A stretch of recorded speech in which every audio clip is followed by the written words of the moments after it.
Hey there, writer person. Are you always having amazing ideas? Do you sometimes struggle to write them down? No pen, cell phone, run out of juice? Then you need Finger Pen. After years of mildly unethical surgical experiments on prisoners and the homeless, you can now never be without a pen. That's right. No more awkward situations of missing out on that cute guy or gal's phone number. No more not being able to add to your shopping list as you shop. No more missing out on writing on the forehead of your colleague who's fallen asleep on the job. And no more losing out on that amazing idea for a novel while you're on the shitter. Surgically inserted into the end of the digit of your choice. Finger Pen is always there when you need it. Right on the end of your finger. Finger Pen users should be careful when rubbing their eyes, going to the bathroom, and in other intimate situations.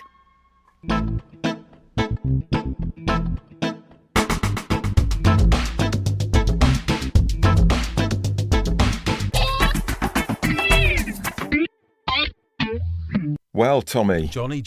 Here we are again. Yeah. We've got a humongous show today, haven't we? Yeah, we've got poetic royalty Yep. on. I think that's fair to say, isn't it? I think that's fair enough. Yeah. We're looking at people's work in progress again. Mhm. Smack my whip up. We still haven't got a name for it. We're just throwing them out there. Can you tell? And quite an interesting. We'll leave it as a surprise. Oh, shall we? yeah. People Good call. people on Twitter might have already seen this in the last week or so, but a little surprise at the end. Yeah. A sad tale that we're trying to bring some happiness to. We've almost got too much, Yeah. haven't we, Tommy? If we were to lay out 100 toms end to end along the ground, that wouldn't Still even not- reach still not halfway there. through the show. No. That's how I big mean, this I episode believe is. it's normal to measure these things in double-decker buses or Olympic swimming pools, isn't it? Well, unless you know a tom. Yeah, true. And then... True. Mm. So, yeah, we'll get straight into the interview with Ian McMillan, poet extraordinaire. But actually, we should just quickly ask, what have you been writing this week? I have been writing a little bit of the murder mystery, and Katie and I have got our heads together again about the marriage Ticking show. them How off. about that? So we have actually written Ticking some them stuff. off. Yeah.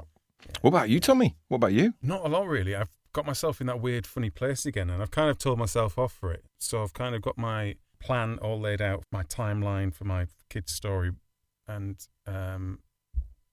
I've done that thing where it's like, right, I'm waiting for the perfect time to start it. When I've got a big clear block Come of on, time, Tom. You know which doesn't exist, does it? I know that. Yeah, you can't wait for the muse. You can't wait the other for day, I suddenly realised the other day that's what I was doing. I was like, Yeah. oh, well, come on. Yeah. Grab half hour or an hour here and there rather than go, right, I'll get everything perfect. This is, I'm going to lash into this and get it. I think because I want to get it done quite quickly, ironically, is making me. It's You just weird, want to but fly at it. Does You that want make to run sense at to it. people? Someone else say that makes sense. I don't want it hanging around for ages, so I've been putting it off for a little while. Again, however you word this, it doesn't seem to make that much sense. I think it's a common thing, isn't it? It's like waiting for Venus to enter Capricorn or whatever before. Yeah. Everything just feels right. But anyway, I've said that out loud now, so I've acknowledged that is happening. That's good. And unlike previous times where that's taken 6 or 7 years to work out, that's only like a week. So that's better, isn't it? That's good. Anyway, here's an interview with Ian McMillan.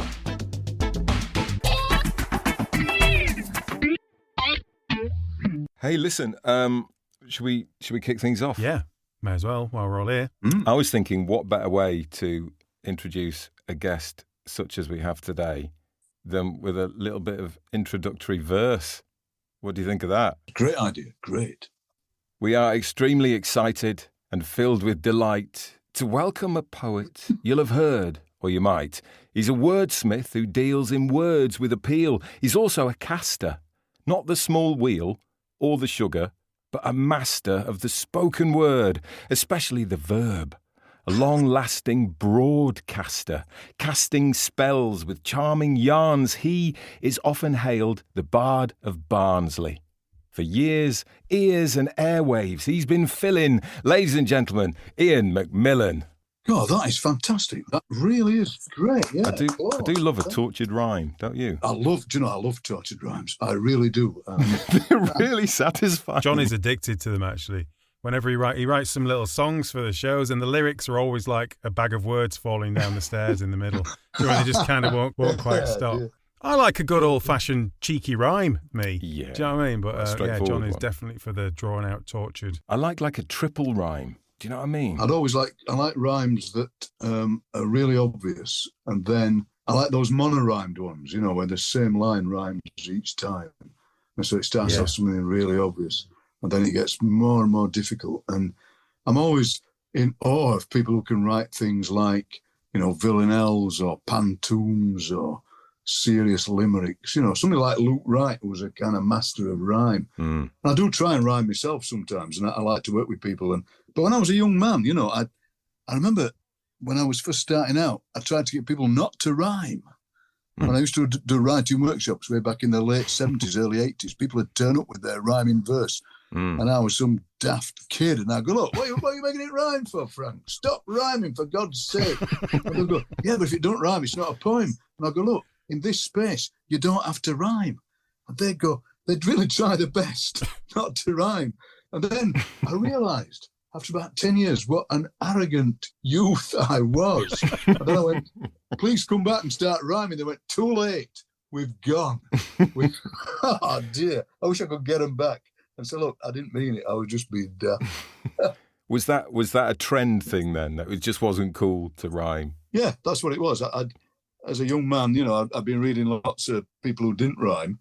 And so when these elderly people turned up to me writing workshop, there was a guy called Eddie Hennigan, and he'd turn up with his rhyming verse, and he'd kind of torture the line to make it rhyme. So that instead of putting I won the street, and he'd put the street walked down and I ate the pie, and the pie was in my eye. And I'd go, look, Eddie, just stop rhyming. And then he'd write them, but then he'd go like, the street walked down me, and the pie agreed. And he couldn't do it. And then we did mention there's a great form called a pantoum, a rhyming form called a pantoum. And Eddie became obsessed with pantoums. I said, look, Eddie, try a pantoum. It's a 4-line verse, and the third line of the verse is the same as the first line of the second verse or something like that. And he'd become obsessed with them. And he'd go, Ian, I've only written 38 this week, and here they are. And then there was always this other fella came to the writing workshop, and he never read a thing. You often get him at writing workshops, and he'd sit there, and he'd have his poems in a pile of papers. And then we'd go, right, George, read yours. And he'd go, not this week. No, I'm not ready. Not yet. And then the week after, you go, come on, George, it's your turn, man. And you go, not ready. I like to think that maybe George was turning up and that was actually his poem and he never realised. And he goes back to his wife every week and goes, did you read one out? It was conceptual. Yeah, I read the Not This Week poem. It didn't go down well again. I'll try it again next week. That was it. Not this week. He didn't seem to like it. Yeah, he didn't get it. There was another bloke who came to those workshops and he was convinced that the script of the first episode of Bonanza, which he wrote, he left it on the bus, on the Rotherham bus, and that guy from Hollywood saw it on the Rotherham bus and pinched it. And he said, do you know Bonanza? My idea, lad. He'd go, oh, Little John, Adam, all mine. And I go, look, I've got to tell you that the bloke from Hollywood wouldn't often be on the Rotherham bus. Because, well, he was. He was there, and he pinched it.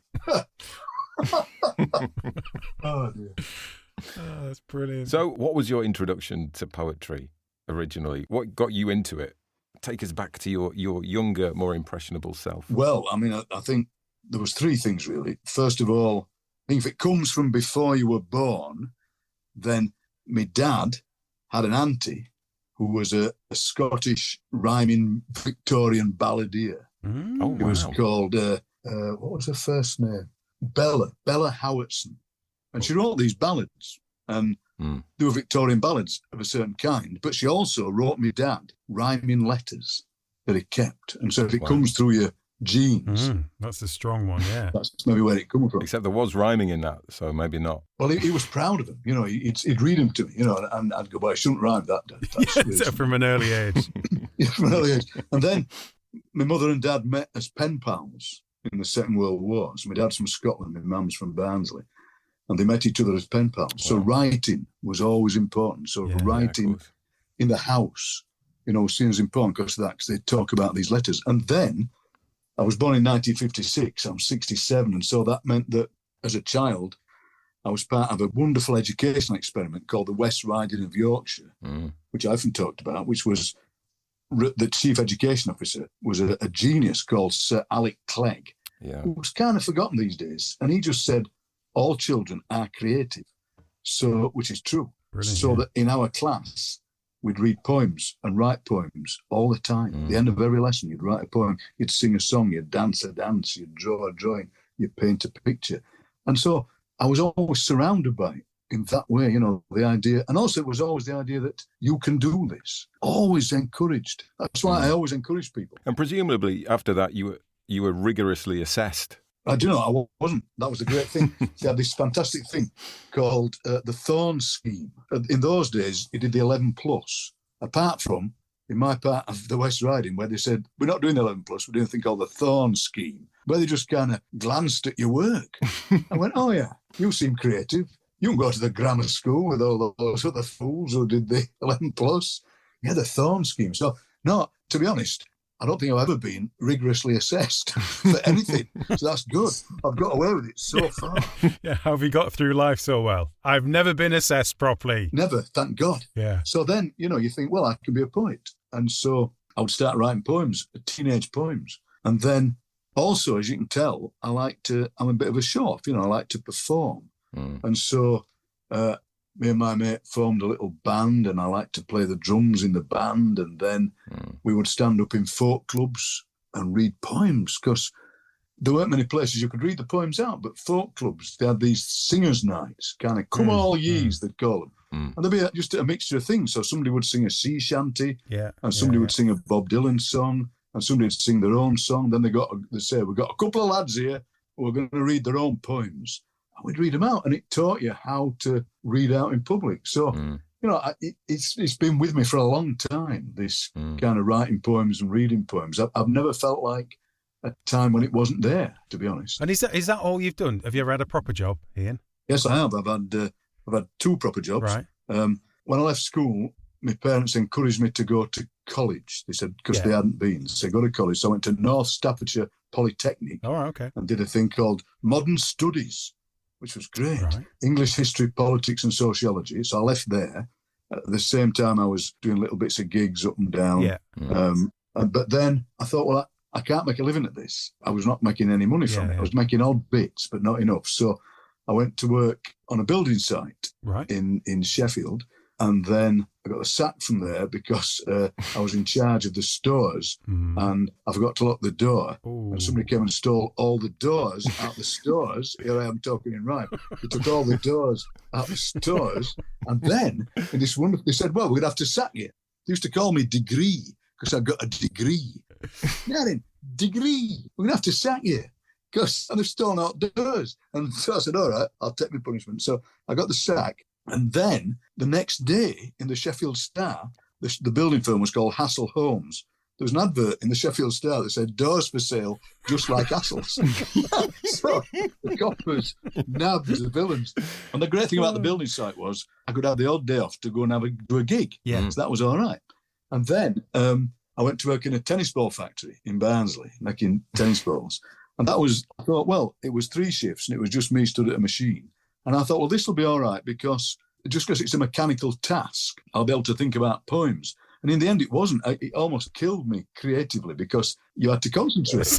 Losing 3 fingers later, you realised you do need to concentrate. Yeah, see, I couldn't even add up when I'm writing a haiku.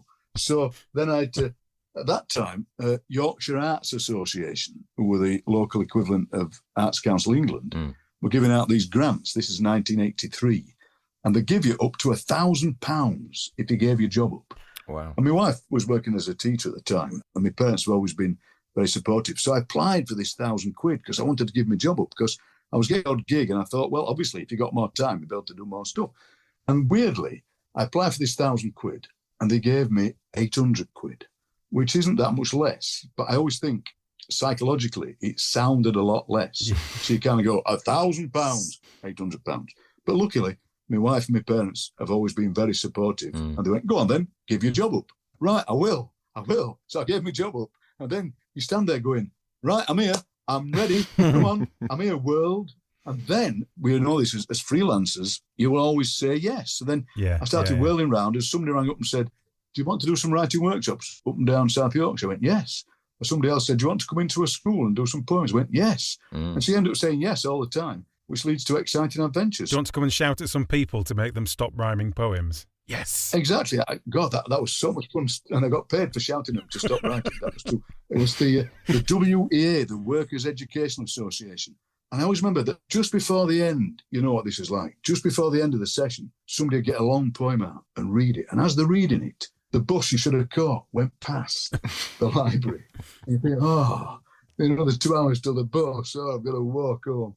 But yes, I've never had a proper job, really, apart from those two, the building site and the tennis ball factory. And so I've been freelance since 1983. That's nearly 40 years. Can you believe it? Still not been rigorously assessed. Still not been caught out yet. Yeah. I always think that, not been caught out. So somebody's going to come like that and go, hello, Ian, we're here. There'll be a knock on the door. You fraud. Get out of here. Asking for their 800 quid back. That's right. Plus interest for 40 years. That sounds like, it sounds like a successful career to have dodged being assessed as well. But we are the Failing Writers podcast, and we're intrigued. I've got a few failures to tell you about. Yeah, tell us about tell us about the bits that didn't quite go your way. All right, I've got 3 very specific ones. Okay, brilliant. There's millions, but this is 3 of them. When I was first freelance, you might remember in The Guardian, there used to be a thing called Media Guardian, and it had all the adverts at the back for writers in residence. Yeah. And there was a writer in residence wanted in Stourbridge. This is 1983 or 4. And so I remember I got the train to Stourbridge, and it was in a library. And I was sat in the library, and there were several other people who would apply for the job. We were all being interviewed. And I remember they kind of said, so, how did you... I said, I'm freelance. And I told them the story about the £800. And I said, this £800 has kept me going for a while, but now it's more or less run out. So, that's why I'm applying for this residency in Stourbridge. And this fella, I remember him now, so many years ago, he may be dead. He was like an old counsellor or something. And he had an old suit on, this tie. And he looked up, he hadn't said anything. All the interview looked up, he said, we have better things to spend our money on in Stourbridge. And I said, right. I'll be off then. What a terrible thing. And the rest of the panel looked at him askance. I remember that. And to this day, I can remember the defeated scrape my chair went. I stood up, went home from Stourbridge on about 5 trains. So that was one specific failure where because I was cocky at that time. I thought, I'm bound to get this job in Stourbridge. Yeah. Stourbridge. It's not Barnsley. But then, just the way he said, we have better things to spend our money on, Stourbridge. And I think it was being, looking back, I sometimes think about it, I think it was being funny in a way, but at the time, as a young man, it is kind of crushing to be told that. So that's my first failure. Yeah, it's a good one. The second failure was, I've always worked in kind of community arts settings. And I was working at a place called Darts, Doncaster Community Arts in Doncaster, in the early 90s, that would be. And I still work there a bit now. And this building firm approached us and they said, look, we're building a new estate. And they always call it things like Acacia Drive and some other street. Why don't you work with a group of children and get them to think of names for the street that go in a narrative? So that if you started at one end of the estate and walked all the way around it, you would get a story. Wow. That's a lovely job. I thought, what a great idea. What an imaginative idea. So me and this musician worked with this group at year 6 as they were in a junior school. And this, at the start of the session, nobody said anything. Then this lad suddenly went, Saint Featherwell. And I went, Saint Featherwell? Who's he? He said, well, they made this story about this saint who dropped a feather down a well. This bird flew out the well. And we're going, wow. So we invented this thing that went like St. Featherwell Street, bird down the well. And he didn't do any connecting word. It wasn't a street called And Later Avenue. But it made sense. And the idea was that you'd have like an explaining board at the start of the estate. Yeah. And so the kids were very excited and we wrote some songs. And we had some junk percussion. And we turned up and said to the builders, right, we've done this. And they said, come and show us. So we had this meeting in this builder's office. There's all these builders sat there with suits. I can see that there's a continuation here. Suits, they're all people in suits. the builders sat there and we stood up and we did this presentation about St. Featherwell, and we sang and we held up kind of images of what the streets would look like. And there was this, at the end, there was this terrible silence. And this man went, well, that's been a failure, hasn't it? And I went, has it? He said, yeah, that's a complete failure. And he kept saying the word failure. And his mate said, yeah, bit of a flop. And this is with the kids stood there as well. Yeah, that was the worst thing. I said, look, you could have told us later or had a word or something, but no. And so the kids were disappointed. I was disappointed. The building firm were disappointed. So that was it. And that was the one where you think, oh, well, I'm doing a good job. We're bridging some kind of gap. This is great. This is exciting. You're not working with the usual suspects. Here's some builders who've said, let's take a chance. And that failed. The third failure was a kind of a performing failure, because I've always enjoyed standing up in public and performing. And it mostly goes all right, but the ones you remember, the ones that don't. And years ago, me and my mate, the late, he's dead now, my brother-in-law, Martin Wiley, we used to go around doing poems and stories, just gentle stuff. And we were called Yakety Yak because we talked. And it was like just a spoken word thing. And we did a tour of village halls down in Somerset. And every night they go, look, you think it's good tonight? It's gone very well. Wait till Saturday night. Wait till High Ham. They'll love you in High Ham. And we get to High Ham, me and my mate, with our little books of poems. And there's a sign up that says, tonight, Yakety Yak, adult comedians. I went, what? I said to the bloke, whatever we are, we're not adult comedians. We're just two fellas reading poems. We went, oh, I thought you were adult comedians. They're expecting adult comedians. Bit of blue. Bit of blue yakety, blue yak. I said, we're not adult. He says, oh, you'll be fine. You'll be fine. So we stood up doing the stuff that normally gets laughs in a gentle setting, and nobody laughed. And there was like this silence. And then this bloke got up. He came to the front of the stage and he went, I'm going to the toilet now. If you say something funny while I'm out, let me know. Which was the biggest laugh everyone got that night. It was the biggest laugh. People are cheering him because they were so relieved to hear something funny. So then I said to my mate, we may as well go. So we went off the stage and the organiser came up and said, is that it? I said, well, they don't like us. He said, well, all right. He said, but can you go back on for the vote of thanks? And that was a moment of failure. Because he went back on and said, well, they weren't exactly what we thought, but can you give a round of applause to Yakety Yak? And then there was nothing. So that's an example of failure. And that's an example where, you know, if that had been my first ever gig, I would never have got up ever again. Yeah. But my solution to this is, I always tell to people who haven't done much of it before, I say, always think in geological time, because that moment when that fella said that was terrible. And maybe for a few weeks or months after it was terrible. I think about it now, you know, and I thought I'm going to talk to him about this. It still strikes a kind of fear into my heart. But in geological time, it doesn't matter. In geological time, in 100,000 years, who cares what they said in High Ham that night? So there's three examples of the many failures. Do you know what's the terrible thing about that, particularly that second story? While you were telling that story, I'd completely forgot it was a story about failure. And I was all for. Sounded great, like a great idea, and the failure bit really, caught me a glancing blow. That one. We thought it would. You know, that was the thing. I think maybe that's one of the worst kinds of failures, isn't it? When sometimes you'll go to a place and you're going to do something like a workshop or a reading or work with people or something, and from the start you think, this is going to be hard. It might not work. They expect. I once did a gig where a load of sixth formers turned up with Ian McEwan books, expecting Ian McEwan. And they're looking at me thinking, time's been hard for Ian McEwan. And I could see them, you know, I'm reading poems and trying to get a few laughs, and they were looking at me. And so you knew from the start, luckily they weren't all Ian McEwan fans, you know, so you knew from the start that wasn't going to work. But the Builders one, the Featherwell one, we thought it was going to work. And maybe in a sense, that's the worst kind of failure where, you know, defeat is snatching the jaws of victory, as it were. Do you find that as you're writing something, it's quite hard to tell whether what you're writing is any good or not at the time? Do you feel like you've got better at that over the years? Because obviously you're performing in front of people as well, so you get a reaction. Are you quite good now at knowing if something's going to hit or not? You think you are. I think I am, but then you so often get it wrong. You think, you write something and you think, God, that's the one. That's the line in the poem where I can take a breath because they'll be laughing so much. Yeah. In fact, I've got time to go out and have a cup of tea and come back. And then you do the line and it doesn't get a laugh. Or sometimes somebody will ask you to write something and you'll do what you think is a good job.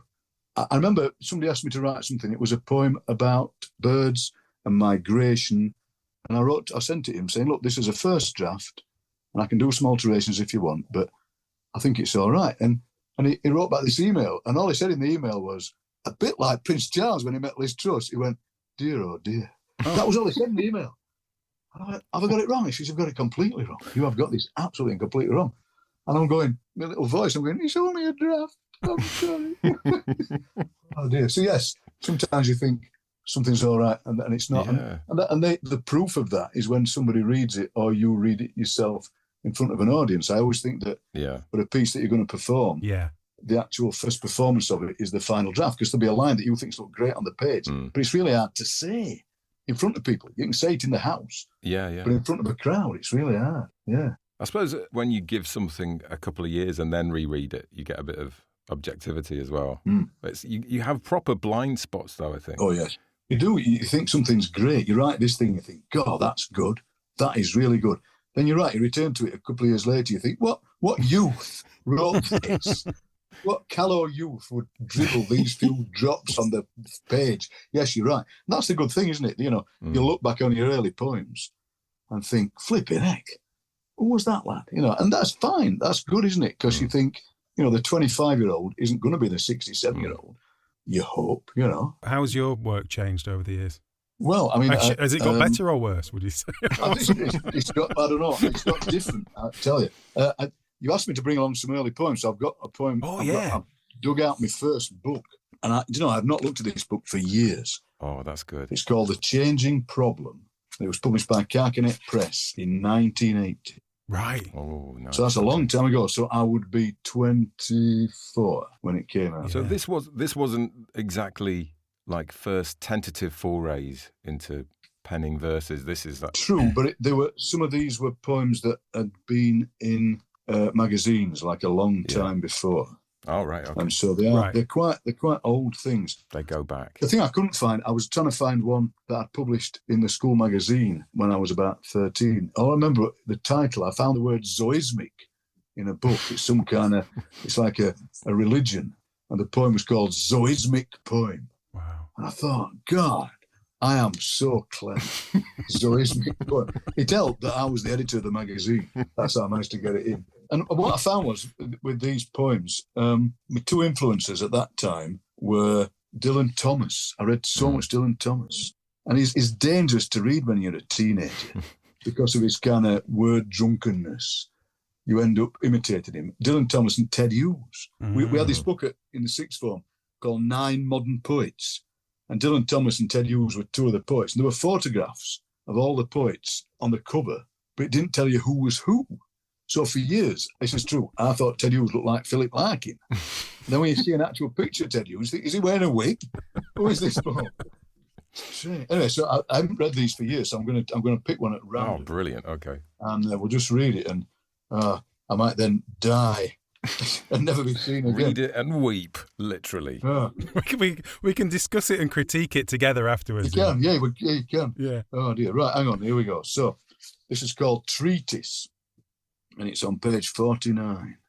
Scrooge's remarkable spiritual turnabout in the last chapter, compared to that man in overalls, hesitating at the door because he sees the steam and the boy waving his arms, scolding, making tea, makes sense when looked at in the light of the chip shop in Nairn, with the tiny man and the tracts and pamphlets all over the counter next to the pop and peanuts near the harbour. And you can see with that I'm trying to be kind of obscure. I mean, it's odd. I've read this. I've just read this. I haven't read this. I promise you, I haven't read this for years. What I do remember is when it goes, Scrooge's remarkable spiritual turnabout in the last chapter, compared to that man in overalls, I now remember that man in overalls is me. And I'm at the door of my little house that I used to live in when my wife and I were first married. and I'd left something on the cooker too long, and this bloke's waving his arms because the kitchen's on fire. Not drastically, but I remember that now. And then I do remember that what's not in the poem, which is probably a good thing, is my wife coming home from work and finding the kitchen on fire when I'd promised that I'd be sitting writing poems. They hate that, wives, don't they? Oh, they do. There's nothing worse than a kitchen on fire. Yeah, they hate that. God, but I'll tell you what, reading that, it's so strange. It is so strange that, you know, the bits I say wouldn't be a failure, I would say would be the way that the last chapter is the end of the first line, and then the last 2 lines in the poem, over the counter near the harbour, there's a kind of rhyme, or chime, with chapter and counter and harbour.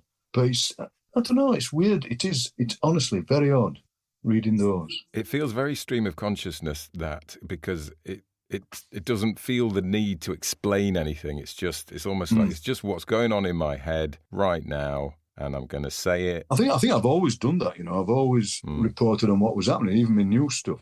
The American poet Elizabeth Bishop calls it the more successful surrealism of everyday life. You know, stuff just happens. That's why when I do my early morning stroll, I always tweet about it, and I tweet about what I see, and it's always the same stroll around the village. And I try and see something different each time, and it always rewards me, you know. And I think that's what I've always done in a sense. And I think maybe not always, because maybe when I first started, I thought you had to make it profound is the word. But as in fact, as we know, just whatever happens, I think if you just write it down, it becomes interesting. So having looked at that, you think, well, look, I cannot remember the man in Nairn, the harbour and the counter, but there he was. He was a chap. And then, I mean, there's another one here that's like a 4-liner. This feels less obscure. It's called The One-Armed Man in the Pub. There are 9 arms in this low room. An empty glass gapes like a sleeve. Across the table, I watch him light a cigarette, precise hand jive. And that, I don't remember that, but that would have been something I saw. Yeah, that's nice. I like that. Hand jive. And then you can see me trying to be clever by saying there are 9 arms in this low room. And then an empty glass. And then I was kind of keen on that rhyme of sleeve, half rhyme of sleeve and hand jive. This is very strange. I'll tell you what's an odd thing as well. I've actually signed it because my mother and dad aren't with us anymore. And it's the copy I signed to them. So it says July 1980 for Mother and Dad with love. And I've obviously got it back from their house, which is just across the road from where I am now, when they died in the early 2000s. Because Simon Armitage tells that story, doesn't he, of being outside a charity shop very early in the morning before the cafes were open. And there was a pile of books on the charity shop step. And he finds one and opens it, and it says, for Mother and Dad with love, from Simon. You know, at least they hadn't sent it to a charity shop. Yeah. So that is weird. And the other odd thing is I've signed the book with my full name, as though my mother and dad don't know my name. So I put Ian McMillan, for Mother and Dad with love. That's in case they want to sell it when you get famous, you know. That's right. Yeah, true. What a strange thing. I'll tell you what, that was a very interesting experience, that was for me, just opening that book. I just got it off the shelf downstairs. You know, there it is. Wow. 1980. You're listening to the Failing Writers podcast, which hopefully means you quite like it. And if that's the case, would you be a love and tell others about it too? Or I'll send my boys round to duff you up. Thank you. Do all your poems, or like the ideas for them, do they just come to you when you're going about your business? That's what it sounds like. Or do you ever actually like sit down with a blank sheet of paper and go, right, poetry time? Well, there's 2 kinds, aren't there? There's the ones that things just happen to me and I write them down. Then there's the other kind where I'm lucky enough to be asked to write poems. Yeah. You know, so you get commissioned. So at the moment, I am battling through writing a Yorkshire dialect translation of The Barber of Seville. Right. Wow. That well-known opera. Is this for a new building estate in Rotherham, doing the roads? It is. That's the one. We're gonna sing it, and they're gonna go, "You failed again." The sons and daughters of those people who told us it was rubbish. You're back again here. It's rubbish again. I met this composer called Alan Williams, who, when I'm over in Salford doing the Verb, he teaches at Salford Uni, and he said, "Oh, I'm a composer." So we met up, and we had this disconcerting conversation where I said, "What kind of music do you write?" Then he went, "Oh, the usual." Okay. That's good. The usual. But then it turned out he, like me, was very interested in dialect. So we wrote a Yorkshire dialect opera just to see if the operatic long note could hold the flat vowel of Yorkshire. And it can. So you kind of go, la la. We're having a natter with McMillan. It is more of a chat than a grilling. About the jobs that went smooth as Belgian chocolate, but also the times when he cocked up. There's the time he named streets on the map, but the builder thought it were crap. If your client is looking at you weirdly, 'cause they think that you've wasted the time, but you reckon that the job you've done is gradely, and that your client's just an horrible little swine, just think of geological time.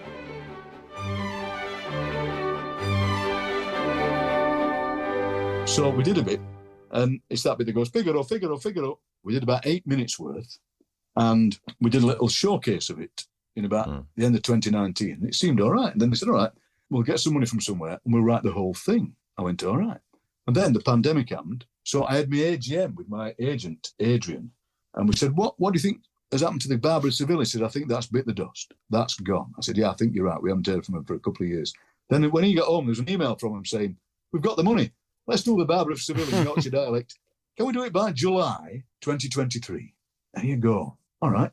And you get the score out, and it's about 300 pages. So anyway, that's what I'm battling away at. So there's that kind of thing where you get asked to write it. I think that frees up your mind to do the things that you haven't been asked to do. So while today I've been tapping away at the Barber of Seville, other things have been floating through my head, kind of unbidden. So a lot of the poems I write these days are just, I did this, I did that. I've got my latest pamphlet. It's called Yes, But What Is This? What Exactly? Which I heard somebody say on a bus. They were looking at something and he said, yes, but what is this? What exactly? So I thought, I'm going to call a book that. Do you have any of those poems there with you, Ian? Could you share one with us now?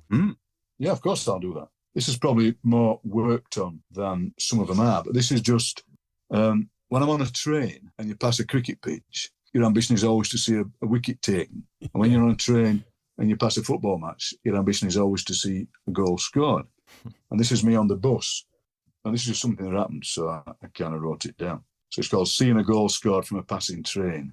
I like titles like that because they set you up for what's going to happen. You either do titles like that, or you could call it, After the Anvil Fell. And it would be like it would send you up some kind of garden path. The train slows, almost stops. Drizzle's stories are stale and repetitious, and the traveller wipes a hole in the window steam with his sleeve. A goal is a brief moment of clarity, a punctuation mark in a game's long sentence. A match is happening on a soggily diluted field. Men and boys run through sludge to get, well, where? To the future celebration. Obvs. A goal is a point of sudden change, a new route found on an old map. A bloke who looks like he's made of mud boots the ball so hard that the very air it travels through, almost breaks. A goal is a memory you always knew you'd have, even before the goal was scored. The keeper flaps like a scarf in a breeze, wafts nothing except the ball's ghost, and the striker runs away, mouth open in joy. The goal is always the goal of the game and the goal of the season until the next goal. I stand and whoop, and the train's dullards stare at me like I'm a cave painting come to life. I don't care. It's a goal. The train creaks, moves. So that was just me, saw this goal. Then I did actually stand up and go, yes! Why not? So that's the difference, that I'm kind of flogging away at the Barber of Seville, which I'm enjoying, but it's taking up a certain part of my head. And then that means another bit of my head is free to drift about and find things, I think. Interesting. I want to go back to Yorkshire dialect, because I know that you wrote a book called Chelp and Chunty. Chelp and Chunty, yes. Yeah, I was going to ask you, what's your favourite Yorkshire word or phrase? My favourite Yorkshire word is brussen. Brussen. He's a bit brussen. And it's kind of untranslatable. And it means He's a bit oppositional. He's a bit rough. He's a bit mardy. He's got something against what you're about to tell him. He's Reight Brusson. I love all dialects, and I love the range of Yorkshire dialects. How different they all are. Yeah. I don't know that one. That's interesting. Yeah. Well, Brusson, a word that don't travel far outside Barnsley. What you're doing, and it means you. I've seen your. Why are your?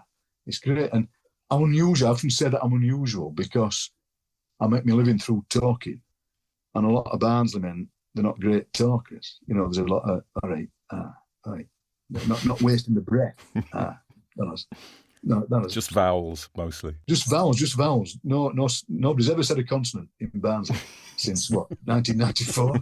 What's he using consonants on us?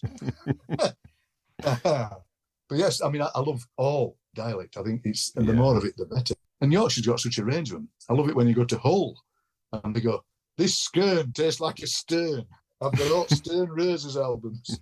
But just anyway, I did a radio series once about pies. I was paid by the BBC to eat pies. Wow. And it was great. 6-15 minutes was about different pies. And I wanted to call the series Crust Almighty. But because it went out on a Sunday, we weren't allowed. So we had to call it Who Ate All the Pies. And we went all over the country and went to Dundee, where they have those horrible Scotch pies called a pear. And apparently, if you want a pie, you call it a pear. And if you want an onion pie, you go, "I'll have a pear." And an yin and ya. So I got mic'd up with this secret mic. And at my job was to go into this shop and go, "I'll have a pear and an yin and ya." So I went in and I went, "I'll have a pear and an yin and ya." And the woman went, "You're not from Dundee?" I said, "No. How did you guess?" I love the word gradely. That's one of my favourites. Gradely's good, isn't it? And Gradely's it's disappearing, you know. It don't get said very often. Yeah, you don't hear it very often. It was mostly older men who would say, "It's right, Gradely, that." Gradely. And the other interesting one for me is Reight versus Reight. So we say Reight in South Yorkshire, and Reight is a West Yorkshire thing. It's Reight, it's Reight. I love it. It's what linguists call an isogloss, when language changes in a small geographical space. So there'll be a Reight isogloss somewhere, from where I am in Barnsley, somewhere around Denby Dale, they'll probably say Reight. And it's endlessly fascinating. And people think it's dying out, and it's not. It's just growing and living, you know, like language does. You got any, Tom? I remember playing cricket. So I grew up in Huddersfield and going over to play in Barnsley, and we couldn't understand a word they were saying. Right. That's not really that far either, is it? It's not far, but that's the thing. Huddersfield, it is the West Yorkshire, South Yorkshire thing. Yeah. There's that wonderful, do you know the Huddersfield phrase, leek geen? Is leek geen? No. That ended up in my dialect book. It means he's a bit dodgy. He's like light, he's kind of from light given or light born. He's a bit odd, a bit strange. The thing about the dialect book was, it's another one of those examples where you say yes. Collins, I think it was, Collins Dictionaries had started this series where they were going to get lots of writers to make dictionaries. And they asked me, and I was kind of flattered. I thought, yes, I can do this. And I like the idea of, because it's a dictionary, somebody would say, "Oh, yes, just get the McMillan down from the shelf." You know, same. And I said, because it's my dictionary, am I allowed to make a word up and put it in the book? Because then when a word gets put in the book, it becomes sacred. He said, "Yeah, you can do that." So I invented the word griddled, which is the art of weeing down a grate when you've had 15 pints. Yeah. So it's in the book. And it's great because now people go, "That word griddle, oh, it's in the McMillan." I'll just get the McMillan down from the shelf. I mean, all words are made up, aren't they? Exactly. Tom's got a word, haven't you, Tommy? I made up a word. It's never really caught on. Yeah. My word is enthrising. Enthrising? Like enticing, but 3 times? Yeah, yes. Yeah, very much so. It's enthralling and enticing. What a great word. Use it. Please do it, because I've been trying to release it into the wild for about 20 years now. I'll use it. And it's just got no traction. But as you know, people say things like, "He's broken the rules of grammar." And you go, whose rules are these again? Yeah. Who's made them up? You know, I love it when the apostrophe police descend on you. And they go, "I know where the apostrophe goes in tomatoes." And you go, "Well, first of all, get a life. Secondly, nobody dies. Thirdly, they're dying out anyway. Fourthly, they're not rules, they're conventions." You know, on Twitter, people go, "Oh, I could kill that person who put the apostrophe in the wrong place, and you go, don't be silly. We've had the apostrophe police on this show. Yeah, we have. Yeah. What were they like? Well, he's a friend of mine. All right. So I think that answers your question, Ian. Yeah, that's right. It was great. It was a lovely guy. It's a smashing lad. He wrote a book called Fucking Apostrophes. So he is kind of making a joke about the fact that they are really annoying. I think the thing is that they're going to die out soon because people use them in different ways so often. I think in the end they're just going to go. And they'll be found. There'll be loads of them like tadpoles found like in edges. Yeah. What are these? Oh, they're old apostrophes. You don't want to know. Oh, they're breeding. Thousands made jobless as the apostrophe factory shuts down. 1,000 apostrophe S, mate, apostrophe S. I always do. Me and my mate wrote a song called Apostrophe Amnesty Day, and when we did gigs around village halls, I'd get the flip chart out, and we used to make songs up with the audience with a flip chart, and I'd put it's apostrophe amnesty, and I put Ep4 apostrophe, put loads of apostrophes in the word apostrophe, and you could see people in the audience going, and they had to sing, it's apostrophe amnesty day, throw in a comma, don't let it get in the way. You could see some of them were singing it through gritted teeth. That's not the word. Catapostrophe, which is portmanteau of catastrophe and apostrophe. I imagine there's a factory just outside a ring road in a northern town. Been there for ages and a day. They don't make bikes or windows or spoons or shoes or stools or tools or calendars of dogs wearing clothes. There's a terrier wearing a beret in May, and July's a gileted dachshund, by the way. They, the factory, not the dogs, make those floaty commas no one seems to know how to use these days. Of course, in the good old times, they used to be used in places quite prescriptive. Ah, yes, ye goody olden days when the linguistic boundaries of English were rather less predictive. It was old Willie S. who decided that the county's galleys got possessive, with flying punctuation chucked in and over. But in recent times, the old inverted comma appears to have slowly slipped into a coma. Outraged of Winchester screams from the local rag, and @SausageHunter75 bleats on tweets, getting apoplectic when participles are scrambled, sentences ramble, angels spelt angles before the worst crime of all. The humble apostrophe, or lack thereof, or misplacedness of, drives them round the bend and up the wall. They furiously critique signs with a surplus, menus with missing, and plurals possessed by ghosts of missed grammar lessons. How many butchers' dogs are there exactly? It's not clear.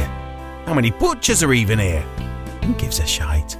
But like a giddy white-knuckled child with a birthday balloon, they can't let go of those floating grammatically functional delights.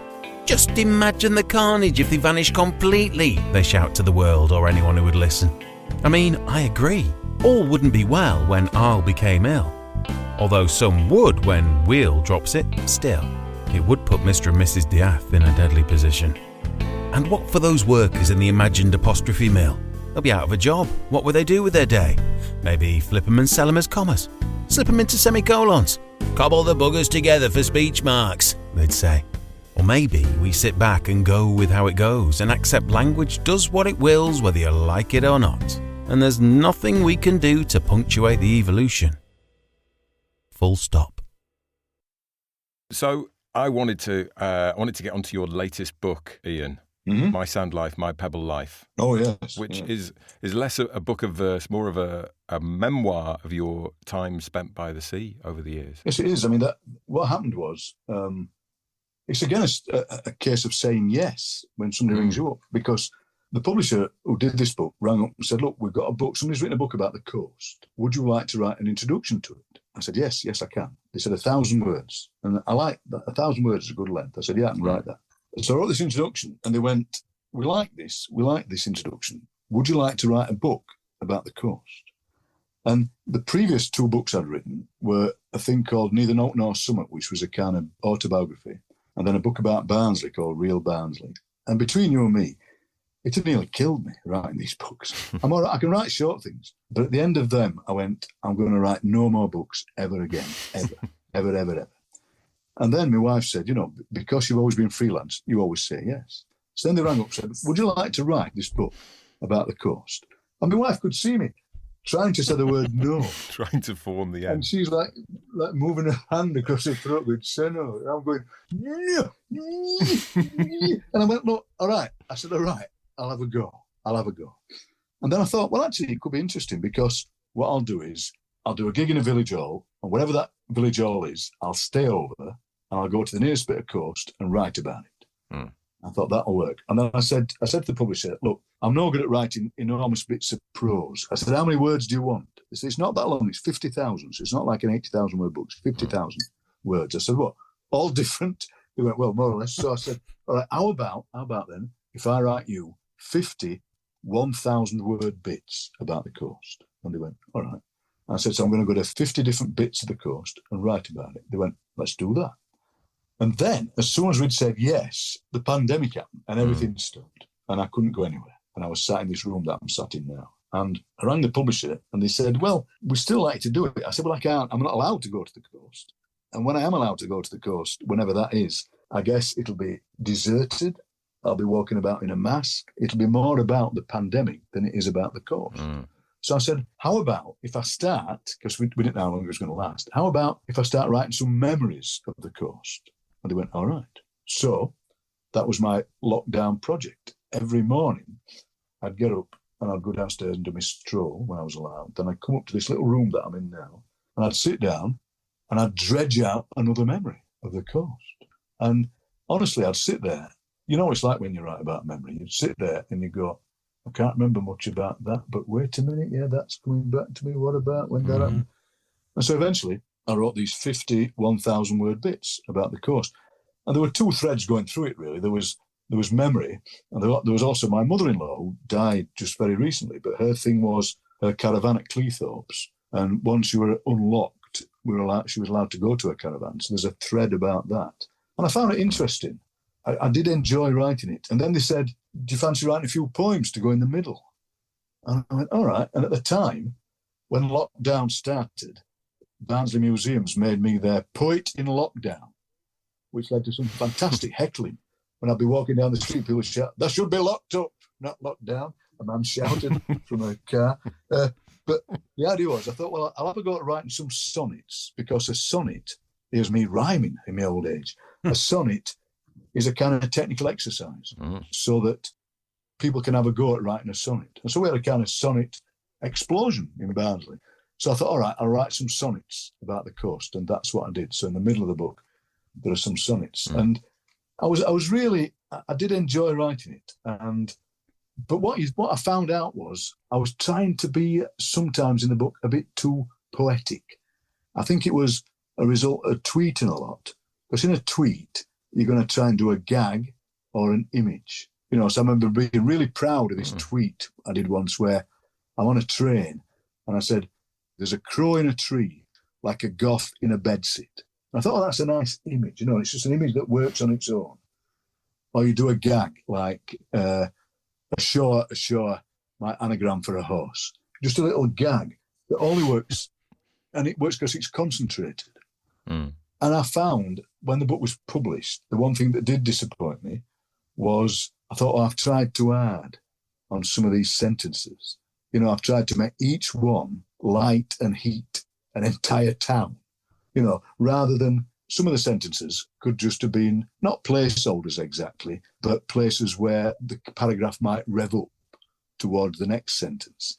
But I think I've ended up kind of making it too shiny, I suppose. But yeah, I did enjoy writing. Well, I didn't get that impression, Ian, from reading the book. Well, I mean, I think whenever the book or whatever's finished, you always want to say, can I just have it back and just do a bit more, please? Yeah. And I had no idea how to end it. I mean, you've seen the book. At the end, it was me and my mate Luke doing a gig in Workington and being at the top of this hill. And my idea was that he would play some tune and I would make something up. Then right at the end, I just play with that phrase, my sand life, my pebble life, and just kind of fade out. Had bits of it fading out. And when I did some readings to promote the book, I didn't know how to do that. So I kept just doing it, missing bits out. So it sounded like my microphone had broke. That was like an old Norman Collier skit. Norman Collier, exactly. Norman Collier, exactly. No, I really enjoyed it. It's good, thank you. I think for anyone who spent time as a kid on UK beaches, tucked behind windbreakers and eating your packed lunch with sand in it, It just had that very sort of nostalgic feel. Oh, good. That was what I was aiming at, definitely. Yeah. It would have been a different book if the pandemic hadn't happened, that's a fact, because I would have been out and about. It'd be less memory. Yeah. It would, and it'd be more like when you have to write a travel bit. If somebody rings up and says, can you write me 100 words about going somewhere? You would... Yeah. It'd all be kind of flashy surface, as it were. Whereas at least with this, I had more time to reflect. You're right, yeah. Mm. Do you have a favourite seaside memory from all the ones in the book? Yes, I do. It's we were in Wales, me and my mother and dad and my brother, and we'd walked up this hill in Wales, and we'd looked out to sea, and then we'd started walking back down. And my mother was very proud of this watch that she'd got. And we're walking back down. On the way down, we came across these elderly men in suits. Suits again. Elderly men in suits carrying a woman. And it turned out the woman had broken a leg. And these were elderly chapel men trying their best to carry her back down to the chapel, because these were like a Welsh chapel, a Welsh-speaking chapel, who'd gone for a walk up this hill that they did every year. And this woman had fallen down and broken her leg. So my dad and my Uncle Jack helped them to carry this woman down. And I remember we went to this chapel in sight of the sea, and we had Welsh cakes and tea. And then I remember my dad saying, we'd better get back to the Tanny Marianne guest house where we're staying. And my mother looked at her watch, or where her watch was, and it turned out she'd left her watch at the top of the hill. And my dad and my Uncle Jack said, well, we've been up once and twice, we're not going back. So then at the end of it, I just imagined this watch still there, ticking its English tick, I think I put. And that was a memory. That was one of those memories that actually dredged itself up as I was writing the book. So I've been thinking about, there's quite a bit in it about, we went to a place like Llandudno and that bit of North Wales. Yeah. And then I remember just writing something else, and then suddenly this image of my mother's watch, and then all the rest of it was pulled out like on a thread. So that was one of my favourite bits. The other favourite bit was me and the lads, as we called ourselves, going to my mate's house in Blackpool and promising each other we'd walk to the beach with nothing on our feet. Oh, yeah. And we end up at the beach and just like cut to ribbons. And we persuaded our parents to let us go and see the play Hair, because we said it was about barbers. And it was, in fact, like naked men and women running about. Yes. Yeah. Oh, dear. The gag in that one was that we said, we're going to walk to the beach in Blackpool and see the sunrise. We said, yes, we'll do that. We'll walk to the beach. So here we are walking like pilgrims with bleeding feet towards the beach. And me and the lads are going, getting light, weirdly, but we can't see the sun. Something strange must be happening when you get there. And, of course, all the people who've read the book realise, because they're cleverer than us, that Blackpool's in the west and the sun rises in the east. And so at the end of the piece, I put, we just realised that the sun rising in the west when we all sat watching Hair. There's a bloke with his bum up in the air, and that was I made that bit up, to be honest, but I just thought that would be interesting. And that is true, that we were so daft that we couldn't realise why we couldn't see the sun rising. Oh, dear me. Oh, that's nice. Ian, before we let you go, can I ask you the big serious question before we end, if that's all right? Of course, yeah, please. What do you think the point of poetry is? I think it's to make us remember, or make us realise, that we are human beings and that we are creative beings. And so my little 8-month-old grandson, Louis, he'll be laughing, he'll be crying, and he'll be making rhythmic language, mainly out of vowels, but it'll be a language that is him responding to the world and making it his own. I think that's what poetry does. It makes you realise that you're human, and it makes you also realise, which goes right back to my school days, that you can do it, that everybody can do it, and that we can all make it our own, and it's not an exclusive thing. So that's what I think the point is, just to remind us that we're human and that we can all have a go at it. Yeah. Well, that's bloody beautiful. Nice answer. Yeah. Thank you. Well, thank you very much, Ian, for hanging out with us. I enjoyed that very much. Very honestly. enjoyable. I really did. Fantastic. We'll drop a link to My Sand Life, My Pebble Life, and obviously a link to the Verb. We didn't talk about the Verb. I wanted to talk about the Verb, but another time. Yeah. I was also going to ask you, Ian, can we send you a T-shirt? Can we send you a Failing Writers T-shirt? Oh, thank you. Yeah, send that and I'll wear it and I'll... Oh, bless you. Definitely. Thank you. Yeah, definitely. Really And what size would you like? I would say large. Years ago, it used to be extra large, but I've lost quite a lot of weight, so I think large would be all right. Excellent. That reminds me of a bit, there's a brilliant description of you on a beach. And there's like an Adonis-bodied father on the beach playing frisbee with his son. And you describe him, and then you describe yourself, and you say, "I've slimmed down a bit now. I was quite a unit.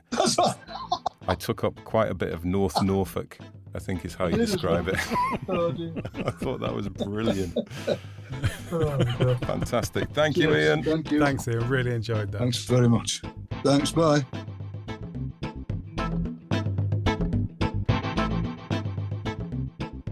What a wonderful man. Yes. What a wonderful storyteller. Yes. Isn't he? Can we call it living legend? Is that too? I think is that so. too strong? We'll check up on him and check he's still alive. But yes. Yeah, that was excellent. Thank you, Ian. Thanks for hanging out with us. It was very nice. And all this poetry chit chat. It's ended up being quite a poetry themed episode. This in the end, as I mentioned earlier, the surprise little thing is another poetry thing, isn't it? It's poets all round. It is, and it got us thinking about different kinds of poetry, and in particular, the limerick, because it is around this time is National Limerick Day, isn't it? That is correct. When is it? I think it's the 12th of May, National Limerick Day. Yeah, 12th of May, marking Edward Lear's birthday. Ah, right, well, that would make sense. But yeah, so that got us thinking, and we're actually going to put together a little Limerick special next week as a little cheeky in-between episode. Mm-hmm. So pretty highbrow Limerick documentary. And we thought it'd be fun to set ourselves a bit of a task, as we do like to now and again, to write some limericks. Yes. But we'd also like to invite you lot to write some limericks as well. Everyone's got to enjoy doing a limerick, haven't they? Yeah. Even if you're busy on something else. Yeah. What a great excuse just to stop for a bit and do something silly. Exactly. And funny and fun. And they can be about anything. They can be clean, they can be dirty, philosophical, stupid, whatever tickles your fancy. Philosophically dirty. Yeah, combine the two. Existential smut. Yeah. Oh, that's all good, isn't it? I tell you, we know what we should do as well. We should try and rope in currently missing pod member Dave. That would be good. So far up his street, this isn't it? Right up his alley. Goodness me. Yeah. There was a young man called Dave, blah, blah, blah, blah, whose limericks were up his alley. Make it rhyme, and that's your limerick. He would love it. We'll have to get Dave involved. Definitely. And so after our highbrow limerick documentary, we'll go very lowbrow. Amazing limericks. And get them to us before Thursday the 18th of May, and we'll feature them in the episode. If they're good, obviously. I mean, if they're bad, we might do, just to have a laugh at them, might we? Yeah, to make ours seem better. Would be good. Yeah, a bit of contrast. We'll put them in. That might be a good thing. So email us at failingwriterspodcast@gmail.com, or you can go to our website, failingwriterspodcast.com, and send it to us there. You can contact us on the website or on our email. Have we got anything else, Tom?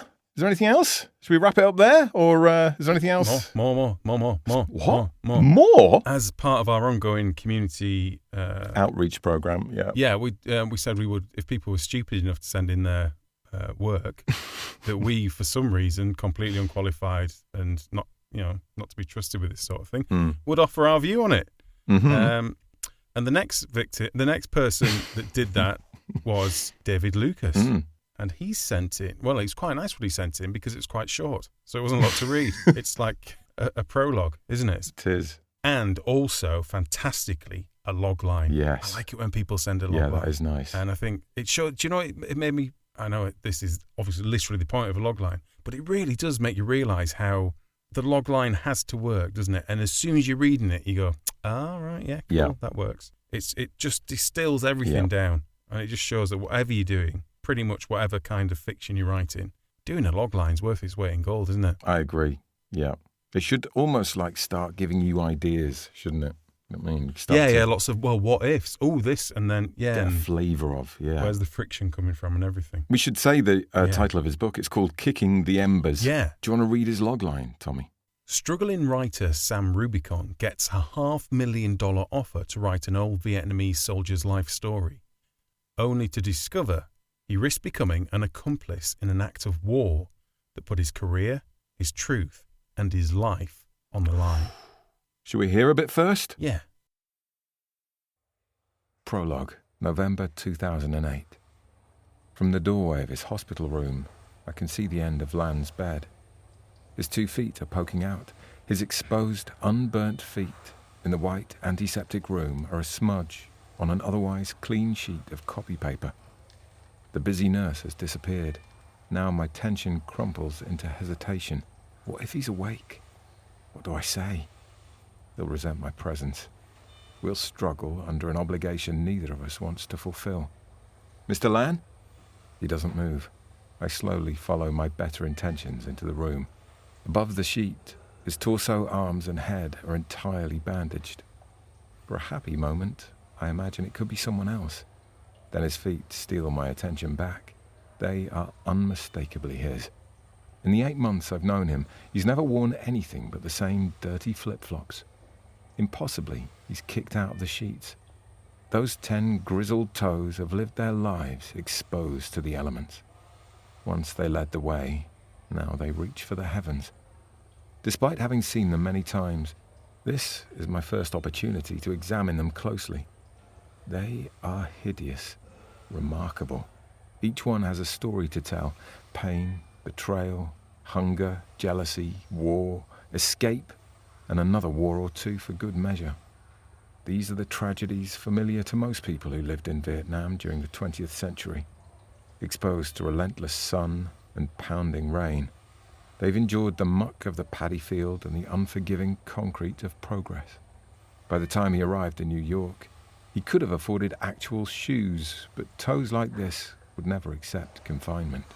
Their demeanour, rising up at the end of the bed, speak of constant vigilance, even as their owner lies unconscious in the limbo of a medically induced coma. I'm safe. My moral duty can be fulfilled without being monitored by his withering and impassive eyes. But instead of fleeing the scene, I sit down and pull out my laptop like a compliant student. The soft plastic of the chair wheezes under me. It's a little too low, which is good. I'm out of sight of his mummified head, but his feet regard me expectantly. I stare back with an insolence I'd never dare use to his face. "No, you're right." His voice penetrates me with absolute clarity. I can read his expression in the dirt baked into his soul. It's impossible that every inch of him didn't get a thorough disinfecting, but it's the type of dirt that builds over the decades, black from the New York subway and city streets. Under that layer would be the red dust of Saigon, packed tight into the cracks, making the jagged edges of old wounds smooth. Beneath that, a forensic investigation would discover traces of mud and fertilizer from the iconic paddy fields of Vietnam. So, how about that, Tommy? Yeah. Obviously, you've read all of it, and that was just a little taster. Yeah. But yeah, what did you think? What did I think? First thought, I thought he writes good prose. He's got a good... Just to know, it's very solid, isn't Yeah. it? Like, almost, and I don't mean this in a bad way, but quite old-fashioned, quite like... Yeah, I know what you mean. Just really, like, well-structured, but it's not trying too hard. It just kind of breezes along in its own pace. Yeah, he's got a good grasp, hasn't he, of language and flow and whatever. I'll tell you what really stood out for me, I thought it was a lovely idea to focus on the feet of the old man. Yeah. And that being like the thing that drew out his character. Yeah. I really like that. It was sort of weirdly moving. It made it quite filmic as well, I think. It is, yeah. It's like that zooming in on the... Yeah, exactly that. On the little thing to reveal a bigger idea. Yeah. Yeah. Like the layers of dust on his feet and the toughness. That was almost like a close-up for me. Like you say there, it's kind of, you could feel it kind of hyper-focus on it, yeah. Some nice metaphors going on with the feet and very sensitively delivered. And despite one of the characters not even being conscious, you already have like a sense of the relationship between the two characters, if you know what I mean. You sort of pick up the idea that it's not entirely amicable. You know, he's clearly intimidated, isn't he, by him? As you said, there's definitely a power dynamic, isn't there, in that that's not balanced. Even though he's not awake. Yeah. And that's not an easy thing to set up, especially if one of them, you know. It's not without being very easy to go far too much into the over-explaining side of things and kind of nodding to the audience and going, "Do you see? Do you get this?" But he doesn't, does he? He kind of just stands back from that. And just feeds in all the little bits bit by bit. By talking about his feet mainly. Yeah. Which I thought was really nice. I might have even pushed that a bit more. I might be tempted. I'm not telling you what to do, by the way, David. I'm just saying what I might have done is almost like had a guy have a conversation with somebody's feet or something. I don't know, like even pushed it a bit. Actually, I've just realised, I was saying we're not qualified to do this. I've just realised this is, brilliant. Now he knows exactly what not to. So what, David, what you need to do is steer clear of someone having an in-depth conversation with someone's foot. Brilliant. This is why it works. I've got it. Yeah. It's really useful, you see, this little section. Yeah. But I could imagine that being a really, like one of these books that wins a big award type thing, for the content. For that Hang on, don't get him excited. You're getting him way excited. Guaranteed to win something, this, David. Get it in. Get it finished. I've got a couple of things that aren't so much criticisms, they're questions, because obviously I'm not qualified to criticise stuff and anything else. But the first thing that I was like, oh, that's interesting, it was about the genre, right? Because the piece reads like sort of literary fiction. Yeah. It's unhurried in its setting up the characters and everything. There's a lot of information. It's kind of unraveling quite gently. But I thought the log line made the book sound like a thriller or something, a bit more fast-paced. Do you know what I mean? So if it was me and I'm thinking about querying this, I would think about the expectation the reader has. Do you know what I mean? If you read that log line first, you're going to read the piece and go, well, hang on, it's not very... Do you know what I'm trying to say? It's almost like in the log line, you need to set it up like it's not going to be...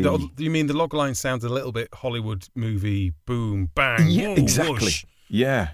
It's like there's this huge risk that he's going to get whisked into this terrifying world. I see what you mean, but I think where his life's on the line, and it's very in your face, isn't it? But do you not think that's going to be a slow building, everything slowly getting bigger? Well, it could, but I think if you're promising a thriller, you're going to disappoint people with this. Whereas if your log line is a bit more about the character, do you know what I mean? Yeah. It's like, this is this character and he's thinking about these things, then you're not going into this expecting it to be like a chase scene or something. Yeah. I mean, I don't know. I was just, it's not a thriller was what I was thinking. It's an expectation thing, isn't it? It's almost like you do need to think about what people are sort of expecting on the other end. Yeah, and maybe it brings into question of to prologue or not to prologue, and where that sits within a. Because obviously you want your first chapter to be kicking into the action. Even if it is a literary... Even jumping ahead and being in the fulcrum of the action and coming back out of it. That's it.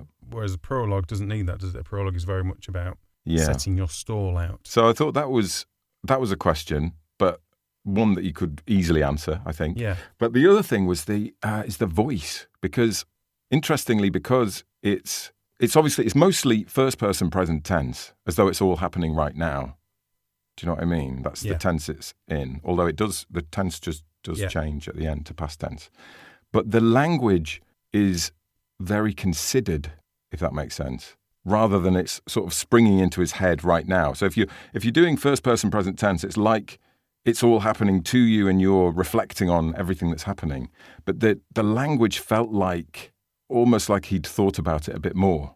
Does that make sense? Yeah, I can. It took me out of this is happening now land, and it was more like a sort of omniscient narrator voice.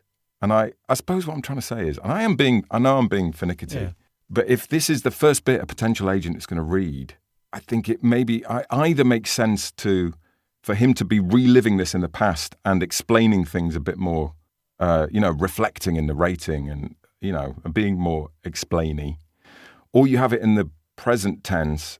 And it's more like a kind of stream of consciousness a bit messier and a bit more real. Yeah, just a bit more, more loose.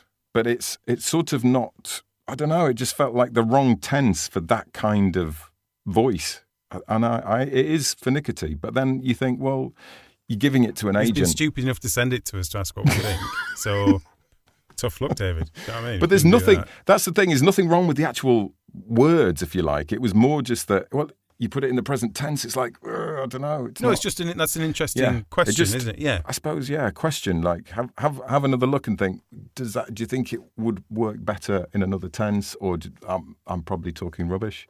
But there you go. That was my little thought on it. Brilliant. Oh, was that a bit brutal? I think I would hope you're trying to be helpful. Well, that's what I am trying to be helpful. And they are very minor things, I think. Do you know what I mean? It's not like the language is bad I did want to read more, and I think that's... Yes, I thought that was... I mean, obviously, that's always the thing, isn't it?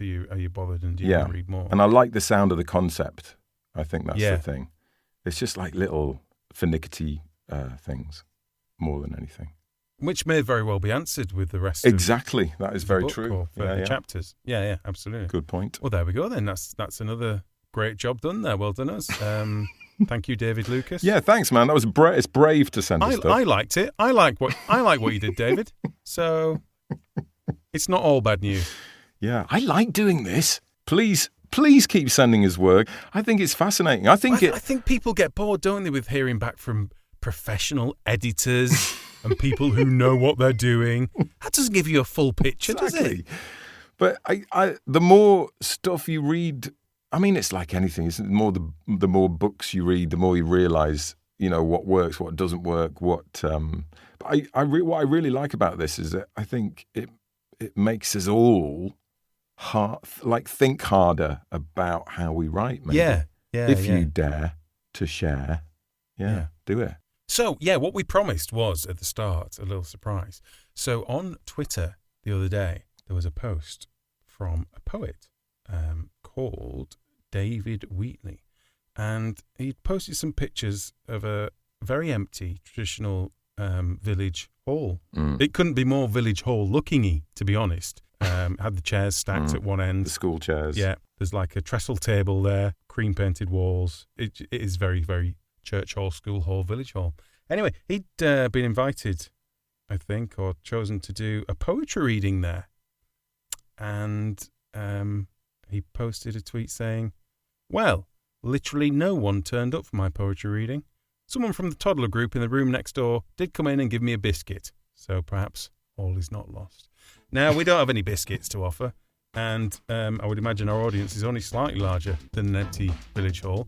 But we thought it'd be nice to invite David on to share a poem with us.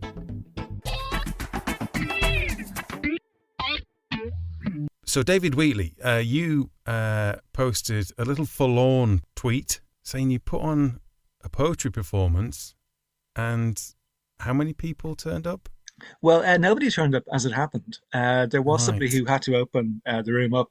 You say I put it on. Well, I was kindly invited to do so. So I turned up out of the goodness of my heart. There was a toddler group next door in the village hall, which I can almost, if not quite, see out the window at the moment. It's a rather dreich evening, as we say in Aberdeenshire. It's very overcast and cloudy and dark and wet. So, it's like that up here quite a lot. And I think maybe people very wisely, stay within the sanctity of their homes. Now, I'm assuming, because you've got a pretty good track record in the old poetry, haven't you? That is this the first time that's happened to you? I assume you must have had much more successful readings. I have had people say that anything with more people in the audience stand on stage counts as a success, but I think I've come fairly close to breaking that rule on more than one occasion in the past. So I can't even put this down as a one-off or a freak, really. Well, it's good that you keep plugging away. I think that's nice. Yeah. And do you find, are you now at the stage where you just find it amusing?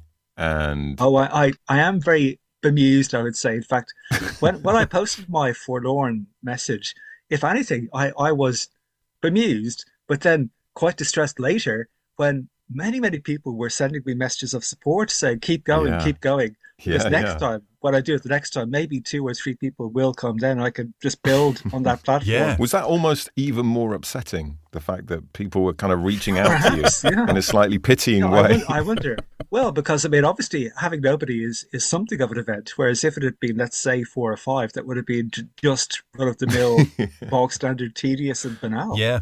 And then some patronising podcast came and said, hey, David, come on, you can come and read a poem on our show. Right. Yeah, that's nice. So am I self-trolling now then? at the moment. I don't know. It's all gone. It's completely circularly meta now. I've no idea who's genuine and who's not. Yeah, so it's impossible.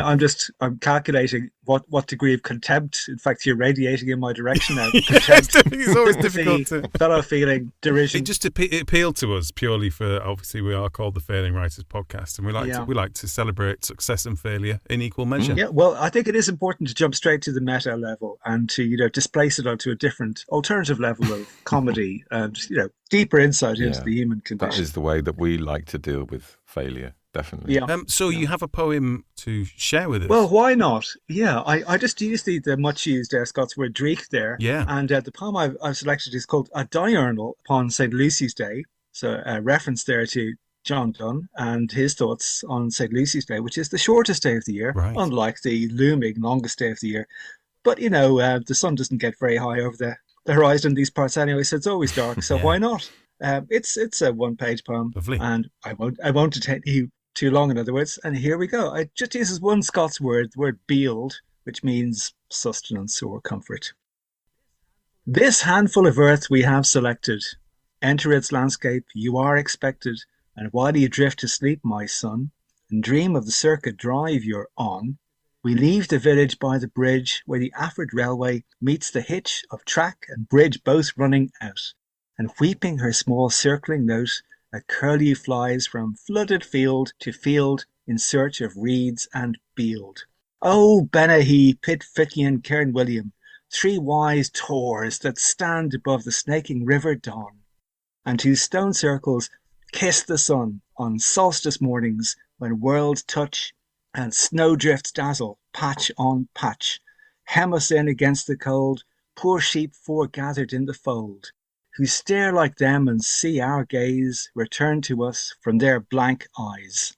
A quarry guards its sunken wound beyond the pinewood clearance meant for houses, but left raked and bare. Grant us, O Lord, our freehold here, and our small hypocrite descent, when later waves presume to plant their tarmac lawns of spacious drives, tailgaters come to live our lives, and multiply the daily round from village lanes to far-flung town. Turning for home, we hug the wall of Cluny Castle's darkling pile, and hear the congregated geese, their heckles pecking at the breeze. We come, we go, a migrant tide, our lights are islanded in shade, the paths we took pure instinct now, as the gritters and the snows allow. This permanence we grow into, this passing accident we pass through. There you go. It's very nice. Brilliant. Very nice. Thank you for that. Okay. Tell us a bit about that poem and where it came from. Just from looking at the mountains on the horizon that ring this little region where I live in north central Aberdeenshire. Mm-hmm. Oh, that's it. That's more or less it. Well, I have two young children, so I get a lot. Most, in fact, of my inspiration comes from just either looking out the window or a car window if necessary, or village hall is visible in the distance and people are gathering there for cultural events. Or not. Yeah. It sounds like you are you driving your kids around to get them to sleep or something? Was it? There was something. I think I was. Yeah, probably returning from Tesco or someplace.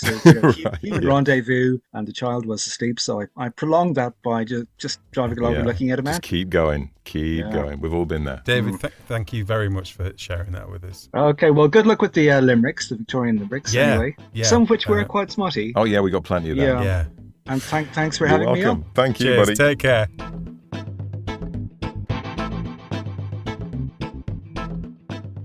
Well, that was a fun-filled episode, John. I think you'll agree. I think everyone would agree. It's not even in question, actually. I don't need anyone else's agreement. It absolutely was. Yeah, there was too much there, frankly, Tom. Too much. Way too much. If you've listened to all that in one go, well done. Yeah. Please exit through the gift shop and collect your I listened to the whole episode. That was at least 2 dog walks, wasn't it? Worth, I reckon. Yeah, possibly, depending on the size of the dog. But next week, do join us. So we will be back next week, even though we're only meant to be doing every other week. But we are. I wondered when we'd break. Limericks. You know what I mean? When would we snap? We're doing a limerick special. Yeah, we're definitely doing just every 2 weeks. So we've got time to write. Apart from, I think we've only done that once so far this season. But yeah, next week, limerick special. A little bit of a hopefully interesting look at the history of the limerick, and then me, John, and hopefully Dave will be presenting some limericks that we've written, and hopefully some of yours as well, so get writing. Don't forget to write some limericks, get them in before Thursday, and we'll feature them on the episode. Brilliant. So there we go. Right. I think that's it, isn't it? I think we've finally run out of words, and that's the end of this podcast. This here is going to be my last word of the podcast, coming up in a minute.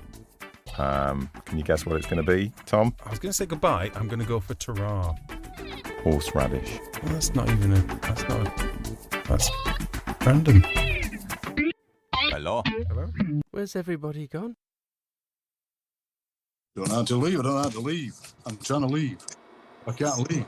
I'm stuck here forever. Let's do another one. Hang on. The only way I can leave is by switching the machine off.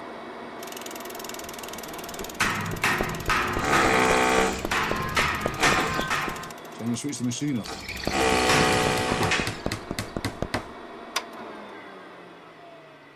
Right, see you all again.